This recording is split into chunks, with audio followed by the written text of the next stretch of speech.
For the longest time, I was growing my hair out because Kim and I were originally planning to move to Singapore. I was meaning to grow it for Singapore because I wanted to make myself more marketable for acting and modeling. It just gives the hair and makeup artists more to work with. But since we're not going to Singapore anymore, I don't need this long, messy, difficult to control hair.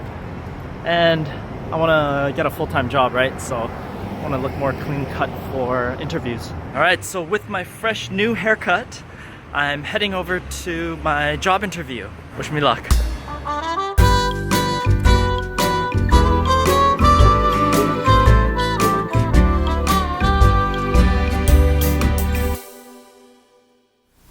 After Kim and I got the news that our work permit applications for Singapore were rejected, I knew I had to start looking for a full-time job here. I started looking and applying for jobs every day on Craigslist. I was mostly looking out for social media marketing type of jobs because I felt like with those jobs, they might actually care about my past success with YouTube. I wasn't having any luck finding jobs that I really wanted, but I applied anyway and I got a few interviews here and there. One of my friends told me that I have to get on LinkedIn, so I went ahead and set up my profile. Spending time on LinkedIn was a bit painful. So just as being on Facebook and seeing everyone's happiest moments being posted up could make someone feel sad through comparison, I felt increasingly sad spending time on LinkedIn because everyone seemed to have the perfect resume. They seemed so far ahead in life, professionally, and their profile photo looked so successful. I imagined that employers would look at my resume and be like, whoa, this guy is all over the place. But not too long after I set up my LinkedIn profile, before I even got to fatten up my profile with recommendations and endorsements of my list of skills, someone from HR from a tech company contacted me. I checked them out and was instantly interested. First, I had a phone interview. I felt like it could have gone better if I had prepared more. But I got an email back and they wanted to set up a time to meet me in person for an in-person interview. I really wanted to work there, so I did more preparation and I also got a haircut so that I would appear more professional. It's pretty long now and really hard to work with. For the longest time, I was growing my hair out because Kim and I were originally planning to move to Singapore.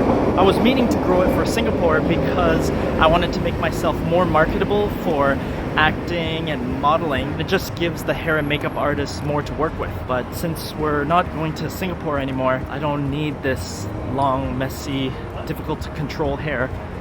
And I want to get a full-time job, right? So I want to look more clean cut for interviews. Alright, so with my fresh new haircut, I'm heading over to my job interview. Wish me luck. Yo, it's 2 hours later. Just finished from the job interview and I think it went really, really well. I felt pretty good during the interview when they said, "How early can you start?" At the end of the interview, they said that they felt like the copywriting role was a bit too limiting for me. So they said that they'll get back to me with an offer for a more fitting role. So I had no idea what the job was gonna be, but I had a good idea that something was coming my way. A week later, I got an email from them offering the job of a content marketing strategist with a salary that I was very happy with. Hey, hon. Hello, congratulations. Thank you. Crazy. Yeah. Oh, you know what? When we prayed, we asked, give us more than you asked for. Yeah. That's so awesome. Super happy. Yeah, I was gonna ask how you feel. Very happy. I feel excited. I want to do good. Yeah, you will. Can I quit now? Is that a reason? Sure. Cool. Okay, I'll see you soon. Alright, see ya. Love you. Bye. Love you, bye.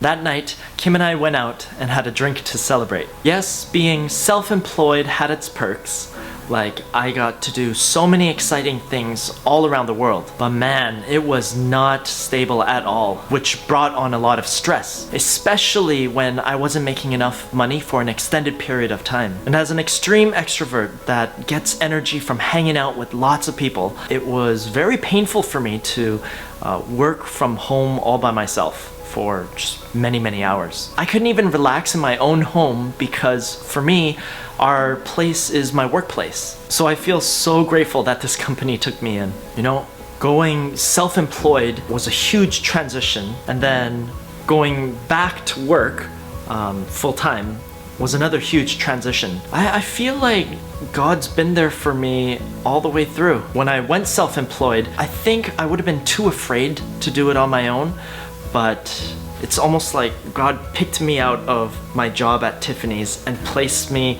to start off. That summer, I had a job right away as a freelance video producer, and then from there just more things came my way. So it wasn't just me being thrown into the deep end. And then I got to experience all this exciting stuff all around the world. I made enough money, which gave me the confidence to propose and have the money to pay for a ring and big part of the wedding, start life together with my wife. And then when there was an extended period of just not getting a lot of money and we were stressing out so much about just where our money's coming from, it was almost like God pulled me out of that and he said, okay, here you go. Like, nothing was too hard. I thought I was gonna have to job search for around 8 months in the Vancouver job market. So for this company that I'm working for, I really want to do a good job for them. I haven't even started working for them yet, and I already feel quite nervous about the job. I'm already anxiously asking myself, will I be able to meet their expectations? So to address this performance anxiety, every morning I'm going to try to pray, Father, thank you for this job that you've given me. I ask that you send me some great ideas so that I may serve my workplace better. And for everything else beyond me giving my best, help me to have peace in knowing that you're watching out for our family. Amen. Have a good first day! Thank you. I feel like first day of class is when you're nervous but excited to meet all your friends and you wanna get along with everyone. Bye. Bye.